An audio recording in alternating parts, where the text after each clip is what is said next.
दोस्तों, आपने अक्सर ये देखा होगा कि पति पत्नी में जब विवाद हो जाता है, झगड़े हो जाते हैं और अलग रहने की नौबत आ जाती है, बात तलाक तक पहुंच जाती है, तो पत्नी अपने पति से भरण पोषण का दावा करती है, उससे अपना मेंटेनेंस मांगती है। वहीं पर आपने अक्सर ये भी देखा होगा कि किसी भी बुजुर्ग माता पिता के बच्चे अपने माता पिता से अपना भरण पोषण मांगते हैं, अपने मेंटेनेंस का दावा करते हैं। तो क्या कोई ऐसा कानून बना है जिसमें बच्चे अपने माता पिता से भरण पोषण मांगे या पत्नी अपने पति से मांगे, लेकिन माता पिता अपने बच्चों से मांगे या किससे मांगे? क्या माता पिता के लिए ऐसा कोई कानून बना है जहां पर वो अपने भरण पोषण का दावा कर सकें? तो आज के इस वीडियो में मैं एक ऐसे जजमेंट के हवाले से ये वीडियो लाया हूं जिसमें कोई भी माता पिता अपने बच्चों से अपने भरण पोषण का दावा कर सकते हैं और उनसे अपने मेंटेनेंस के लिए दावा कर सकते हैं। मैं जिस जजमेंट की बात कर रहा हूं जो कि जगन्नाथ वर्सेज हरिभाऊ नाम से था, और ये जजमेंट ऑनरेबल हाई कोर्ट ने जारी किया था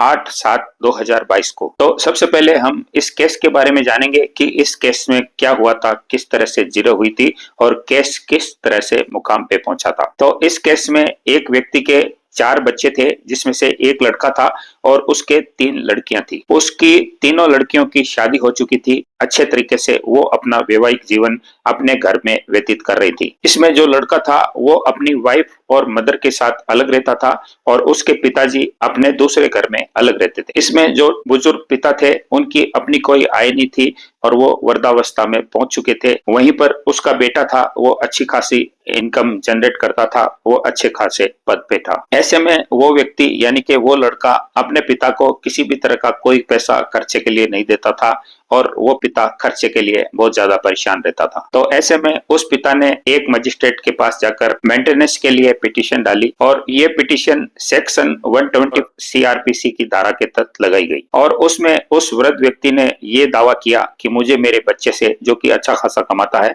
उससे भरण पोषण का पैसा दिलवाया जाए, मेंटेनेंस का खर्चा दिलवाया जाए। तो दोस्तों, आगे बढ़ने से पहले हम धारा 125 सीआरपीसी की जो धारा है उसके बारे में जान लेते हैं, उसके महत्वपूर्ण इंपॉर्टेंट बिंदुओं जान लेते हैं। तो दोस्तों, जैसा कि आप साइड स्क्रीन पे देख सकते हैं, धारा 125 सीआरपीसी की पूरी डिटेल्स आपको दिख जाएगी। दंड प्रक्रिया संहिता की धारा यानी कि सीआरपीसी की धारा 125, इसमें पत्नी, संतान या वृद्ध माता पिता के भरण पोषण से संबंधित आदेश को परिभाषित किया गया है, जैसा कि आप साइड स्क्रीन पे देख सकते हैं। इसमें इस धारा के मुताबिक यदि पर्याप्त साधनों वाला कोई व्यक्ति हो, यानी कि जिसके पास कमाने के लिए साधन हो, अच्छी खासी कमाई कर रहा हो, अपनी पत्नी का जो अपना भरण पोषण करने में असमर्थ है, यानी कि अपनी धर्मज या अधर्मज अवयस्क संतान, जो कि चाहे विवाहित हो या न हो, उनका भरण पोषण करने में असमर्थ हो। इसमें आगे लिखा है, अपनी धर्मज या अधर्मज संतान का, जो कि विवाहित पुत्री नहीं हो, जिसने वयस्कता प्राप्त कर ली हो, जहां ऐसी संतान किसी शारीरिक या मानसिक असामान्यता या क्षति के कारण अपना भरण पोषण करने में असमर्थ हो। इसके अलावा अपने माता पिता जो अपना भरण पोषण करने में असमर्थ हो, भरण पोषण करने में उपेक्षा करता हो या भरण पोषण करने से इनकार करता हो, तो ऐसे में फर्स्ट श्रेणी का मजिस्ट्रेट ऐसी उपेक्षा या इनकार के साबित हो जाने पर ऐसे व्यक्ति को यह निर्देश दे सकता है कि वह अपनी पत्नी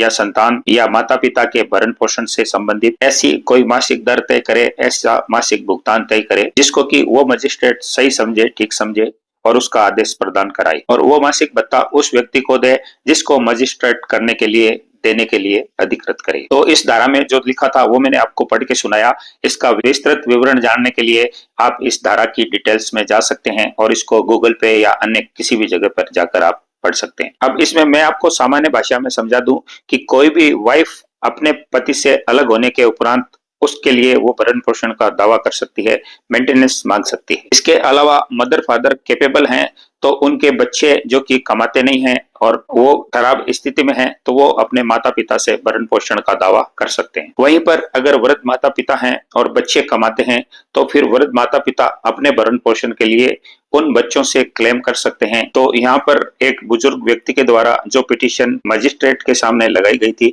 उसको मजिस्ट्रेट ने अलाउ कर दिया, अप्रूव कर दिया, और यहाँ पर मजिस्ट्रेट ने उस बेटे को ये आदेश दिया, ये रास्ता बताया कि 5,000 रुपए हर महीने आप अपने बुजुर्ग पिता को भरण पोषण के तौर पर, मेंटेनेंस के तौर पर चुकाएंगे। लेकिन इस फैसले से डिएग्रीड होकर उस बेटे ने सेशन कोर्ट में एक अपील दायर की और सेशन कोर्ट में उसने 5,000 रुपए हर महीने भरण पोषण का देने से मना किया अपने आप को असमर्थ बताया। इसके साथ साथ उसने ये भी कोर्ट को बताया कि मेरे पिताजी के पास एक अन्य प्रॉपर्टी थी और उस प्रॉपर्टी को बेचने के बाद मेरे पिताजी के पास काफी पैसा आ चुका है और इसलिए उनको इस भरण पोषण की जरूरत नहीं है, इस मेंटेनेंस के अमाउंट की जरूरत नहीं है। तो यहाँ पर इस अपील को सेशन कोर्ट ने अप्रूव कर दिया, मान लिया, और कोर्ट ने ये माना कि उसके पिता के पास किसी भी प्रॉपर्टी को बेचने से अथाह पैसा आया है, इसलिए उसको 5,000 रुपए के भरण पोषण की आवश्यकता नहीं है, उसको मेंटेनेंस के पैसे की आवश्यकता नहीं है। तो इस प्रकार से सेशन कोर्ट में वो बेटा इस अपील को जीत गया, अपने केस को जीत गया,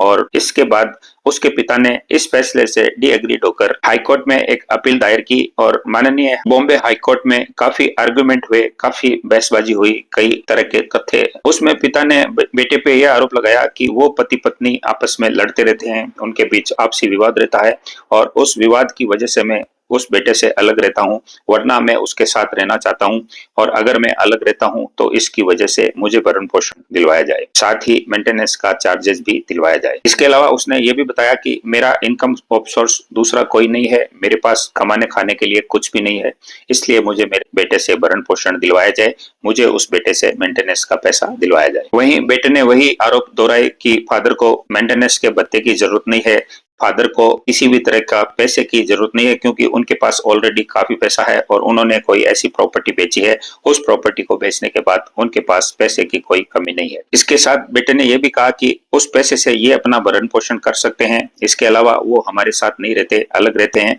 इसलिए उनके पास पैसे की कोई कमी नहीं है। इस तरह की तमाम आर्ग्यूमेंट हाईकोर्ट के सामने रखी गई और इसके बाद बॉम्बे हाईकोर्ट ने ये फैसला दिया कि एक बेटे की जिम्मेदारी बनती है अपने माता पिता का भरण पोषण करने की जब वो वृद्धावस्था में पहुंच जाते हैं। इसके अलावा उम्र ज्यादा हो जाने के बाद माता पिता के पास इनकम सोर्स नहीं रहते हैं, वो कमाने खाने के लायक नहीं रहते हैं, इसलिए एक बेटे का दायित्व बनता है कि वो अपने पिता की देखभाल करे। भले ही पिता के पास किसी भी प्रॉपर्टी को बेचने से पैसा आ गया हो, लेकिन उसके बावजूद एक बेटे की ये जिम्मेदारी बनती है कि वो पिता को अपने साथ रखे और पिता के भरण पोषण का पूरा पूरा ध्यान रखे। क्योंकि एक पिता एक बच्चे को पैदा करने के बाद उसका लालन पोषण करता है, उसकी पढ़ाई का ध्यान रखता है, उसको पाल पोस के जवान करता है, कमाने खाने लायक करता है, और उसके बाद अगर एक बेटा इस उम्र में आने के बाद माँ बाप के साथ ये व्यवहार करता है तो ये निंदनीय है। तो इसके बाद सेशन कोर्ट का वो फैसला माननीय हाईकोर्ट ने निलंबित कर दिया, पस्त कर दिया, और उस बेटे को ये आदेश दिया कि एक बेटे की भरण पोषण की जिम्मेदारी बनती है,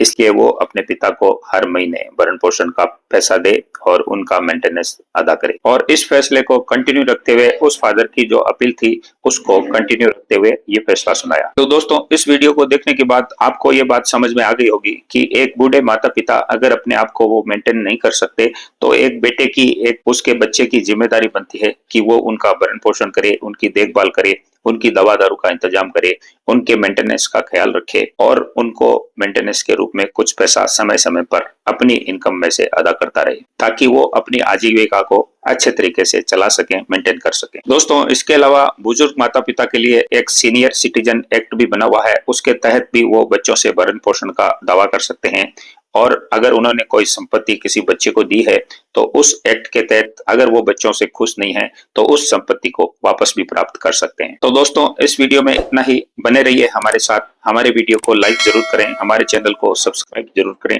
दोस्तों, हमारे साथ लॉयर पैनल एक्सपर्ट टीम जुड़ी हुई है जो कि लॉ से रिलेटेड कंटेंट हमें उपलब्ध कराती है और हम आपके सामने उसको वीडियो के माध्यम से पेश करते हैं। इस channel star real estate and builders के अलावा हमारा एक लॉ से आधारित एक और चैनल है स्टार अनलॉक्ड, जो कि लीगल पैनल एक्सपर्ट के द्वारा संचालित किया जाता है और लॉ से रिलेटेड उसमें आगे आने वाले समय में बेहतरीन कंटेंट आपको देखने को मिलेंगे। तो हमारे 2 चैनल हैं, उसमें स्टार अनलॉक्ड में आपको लॉ से रिलेटेड वीडियो देखने को मिलेंगे और इस चैनल पर रियल एस्टेट और प्रॉपर्टी से रिलेटेड और उससे जुड़े हुए कानून से रिलेटेड वीडियो आपको देखने को मिलते रहेंगे। तो जुड़े रहिए हमारे दोनों चैनल के साथ, दोनों को लाइक और सब्सक्राइब जरूर करें, और कोई कमेंट हो तो कमेंट सेक्शन में हमसे आप बात कर सकते हैं। हमारे डिस्क्रिप्शन में नंबर दिए गए हैं, उस नंबर पे हमसे कांटेक्ट करके अगर आपकी कोई लीगल समस्या हो तो उस पे हमें बात कर सकते हैं। हम आपके कमेंट्स का जवाब देने की भरपूर कोशिश करेंगे। तो आपसे मिलते हैं नए वीडियो और नए कंटेंट के साथ, तब तक के लिए नमस्कार। जय हिंद, जय भारत।